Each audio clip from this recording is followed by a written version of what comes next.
Hello everyone, welcome to my channel CS Ab Initio. Today we'll understand what are directive principles of state policy, which is given in part 4 of our constitution. So directive principles are basically principles which are given to our government to run our country. What should be the principles, what are the grounds, what are the guidelines on basis of which government should run the country. So let's start.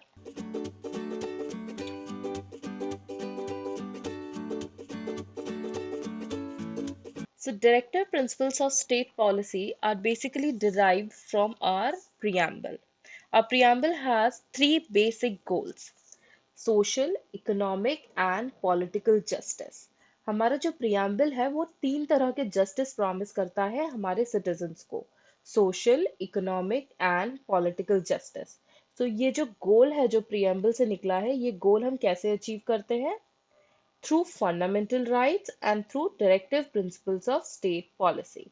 So, fundamental rights, as we have already studied, are the rights which are enforceable in the court of law, and this enforcement can be done even against the state, even against the government. But directive principles of state policy are quite different. Let's see how. हमारी जो committee बनी थी fundamental rights decide करने के लिए eight the time of formation of constitution, उस committee ने दो तरह की राइट्स सजेस्ट की थी। कुछ ऐसी राइट्स जो कि कोर्ट ऑफ लॉ से एनफोर्स होनी चाहिए, वो मैंडेटरी राइट्स है। और कुछ राइट्स इस कमिटी ने ऐसे सजेस्ट की थी जो कि लॉ से एनफोर्स करने की जरूरत नहीं है, but these are just in a nature of guidelines जो गवर्नमेंट को ध्यान रखनी चाहिए at the time of formation of law और at the time of running the country. So, directive principles of state policy are given in part 4 of our constitution और इसमें articles हैं 36 से 51, और इन सारे ही आर्टिकल्स में directive principles of state policy दी गई है जो कि गाइडलाइंस है गवर्नमेंट के लिए to lead a country, to run a country. And these guidelines are the things which government should keep while formulating any law, while legislating, while decision making, and while even taking administrative decisions to run the country. Generally हमारा constitution US और UK के constitution से derived है, but जो directive principles का जो concept आया था वो आया था आयरिश कॉन्स्टिट्यूशन से. आप देखते हैं डायरेक्टिव प्रिंसिपल्स फंडामेंटल राइट से डिफरेंट कैसे हैं. सबसे पहले, fundamental rights negative in nature है क्योंकि वो ये बताता है कि स्टेट को क्या नहीं करना चाहिए. तो सिटीजन को अगर कोई फंडामेंटल राइट दी गई है, सपोज फ्रीडम ऑफ स्पीच दी गई है, तो वो स्टेट को ये बताता है कि आपको किसी सिटीजन को बोलने से नहीं रोकना है, आप किसी सिटीजन को बोलने से नहीं रोक सकते. So it is a sort of negative right. But directive principles positive right है बिकॉज ये स्टेट को ये बताता है कि आपको क्या करना है, और अगर आप कोई लेजिस्लेशन कोई डिसीजन ले रहे हैं तो वो डायरेक्टिव प्रिंसिपल्स के अकॉर्डिंग लेना चाहिए. सेकेंड डिफरेंस है, फंडामेंटल राइट्स बेसिकली हमें पॉलिटिकल जस्टिस देता है. इस कंट्री में सरवाइव करना, रहना, खाना, पढ़ना, इन सब के राइट्स देता है. सो फंडामेंटल राइट्स हमारे लिए पॉलिटिकल जस्टिस लेके आता है, while directive principles of state policy हमें देता है सोशियो इकोनॉमिक जस्टिस. हमारी सोशल इक्वालिटी इंश्योर करता है, हमें इकोनॉमिक फ्रीडम देता है, इकोनॉमिक जस्टिस इंश्योर करता है. फिर आता है सबसे बड़ा डिफरेंस फंडामेंटल राइट्स और directive principles of state policy में, जो कि है फंडामेंटल राइट्स एनफोर्सेबल है. फंडामेंटल राइट्स अगर हमें नहीं मिलते हैं तो हम उन्हें एक्सरसाइज करने के लिए कोर्ट तक जा सकते हैं. But directive principles are not mandatory and they are also not enforceable. मतलब अगर हमें कोई डायरेक्टिव प्रिंसिपल दिया गया है और गवर्नमेंट उसे नहीं फॉलो कर रही है तो हम उसे एनफोर्स करने के लिए कोर्ट ऑफ लॉ में नहीं जा सकते.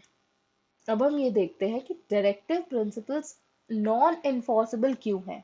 हमें ये कॉन्स्टिट्यूशन का कौन सा क्लॉज बताता है कि directive principles of state policy को हम एनफोर्स नहीं कर सकते. सो डायरेक्टिव प्रिंसिपल्स पार्ट 4 में दिया हुआ है आर्टिकल 36 से 51, जिसमें 36 और 36 बताता है डायरेक्टिव प्रिंसिपल्स है क्या, और 37 हमें बताता है इसकी इन्फोर्सेबिलिटी के बारे में. सो 37 ये बोलता है कि the provisions contain in this part shall not be enforceable by court. It is clearly specified in our constitution. But इनको देने का रीजन क्या है? Principles laid down therein are nevertheless fundamental in governance of country. ये right नहीं दी गई है citizen को, बट जो भी गवर्नमेंट गवर्नेंस करेगी कंट्री का, उसको फंडामेंटली ये directive principles of state policy ध्यान में रखना पड़ेगा. And it shall be duty of every state to apply this principles in making laws.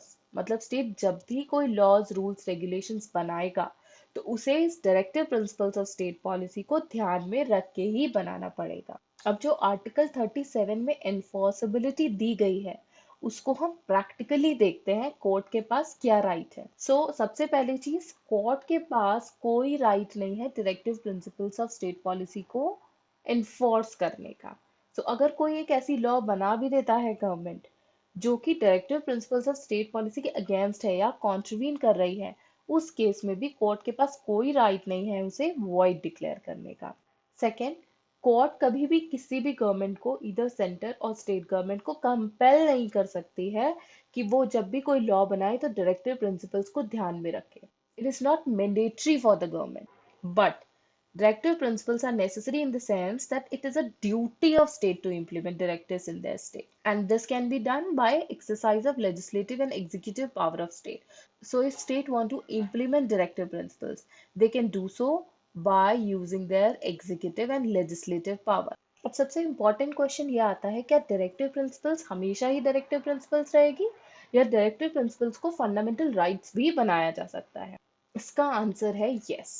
With socio economic advancement, जैसे ही हमारी कंट्री एडवांस होती जा रही है, हमारे सिटीजन्स को अपने राइट्स की समझ होने लगी है, हमारे सिटीजन्स की नीड्स एंड एस्पिरेशंस बढ़ रही है, वैसे ही डायरेक्टिव प्रिंसिपल्स को फंडामेंटल राइट्स बनाया जा सकता है.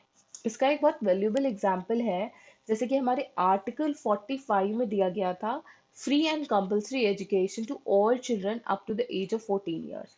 ये इनिशियली फंडामेंटल राइट नहीं था, ये आर्टिकल 45 में दिया गया था जो कि one of the directive principles था, बट इसे राइट टू एजुकेशन नाम से फंडामेंटल राइट बना दिया गया by 86th amendment in the constitution.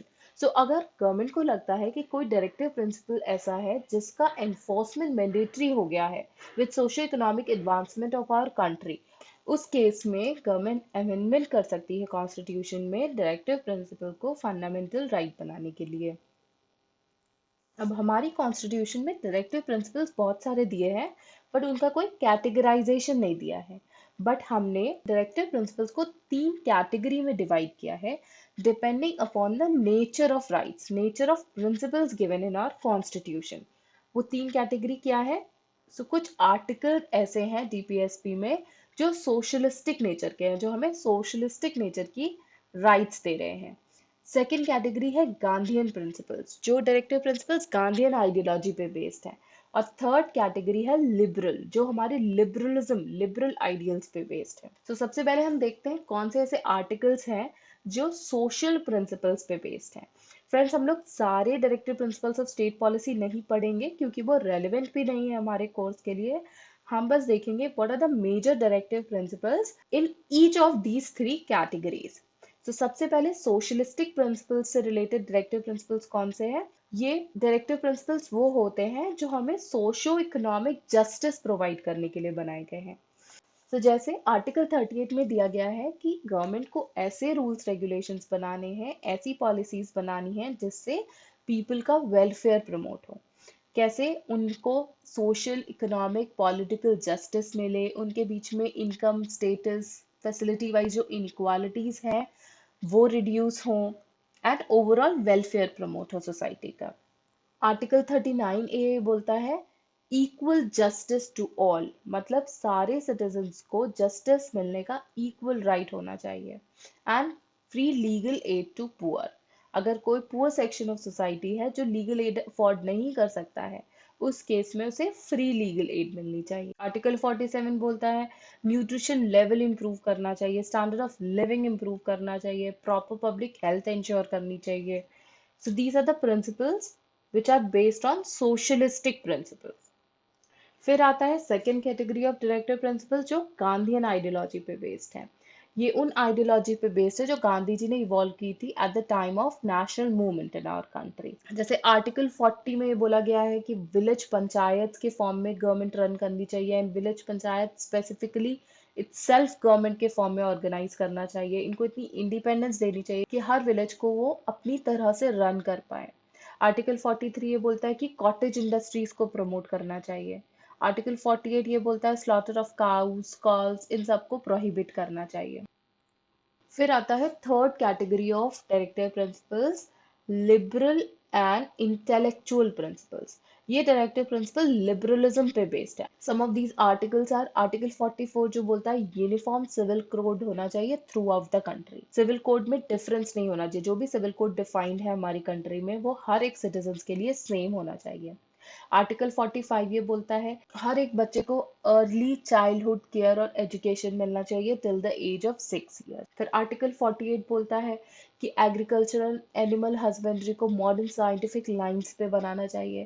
There should be more promotion and more technological development in our agricultural animal husbandry things. Article 49 बोलता है कि हमारे जो हिस्टोरिक मॉन्यूमेंट्स है, जो ऑब्जेक्ट्स है, जो आर्टिस्टिक और हिस्टोरिक नेचर के हैं, उनको प्रोटेक्ट करना भी स्टेट गवर्नमेंट की रिस्पॉन्सिबिलिटी है। Article 51 is most important article in directive principles of state policy, जो ये बोलता है कि गवर्नमेंट की रिस्पॉन्सिबिलिटी है international peace and security promote करने, एंड उसकी ये भी रिस्पॉन्सिबिलिटी है कि वो just and honourable relation maintain करेगा बाकी नेशन से। अब हम देखते हैं directive principles of state policy को क्रिटिसाइज क्यों किया जाता है। सबसे नेगेटिव पॉइंट है directive principles of state policy का कि इसका कोई लीगल इन्फोर्सिबिलिटी नहीं है। अगर कोई गवर्नमेंट इन डायरेक्टिव प्रिंसिपल्स को नहीं फॉलो कर रही है तो सिटीजन के पास और कोर्ट के पास राइट नहीं है गवर्नमेंट को ये मैंडेट देने का या गवर्नमेंट को इसे एनफोर्स करने का। सेकेंडली, डायरेक्टिव प्रिंसिपल्स बहुत लॉजिकली अरेंज नहीं है पार्ट 4 ऑफ कॉन्स्टिट्यूशन में। Just for the sake of understanding, we have divided these principles into three categories. Otherwise, they are very randomly given in our constitution. Some of those articles are also very conservative in nature, जैसे slaughter of cows. Slaughter of cows हमारे directive principle में prohibit किया गया है, but आज की date में considering the liberalism, considering the religious freedom in our country, these kind of principles cannot be enforced. And क्योंकि directive principles of state policy basically state government का right है इन्फोर्स करने का, स्टेट गवर्नमेंट का right है implement करने का, there can be a conflict between state and centre. So these are some of the negatives of directive principles of state policy. So thank you so much. This was all about directive principles of state policy of our constitution. If you're preparing for CSET, that is CS entrance exam, please subscribe to my channel CS App Initio. Others can also subscribe for getting a better understanding of law of our country and economic functioning of our country. Thank you so much.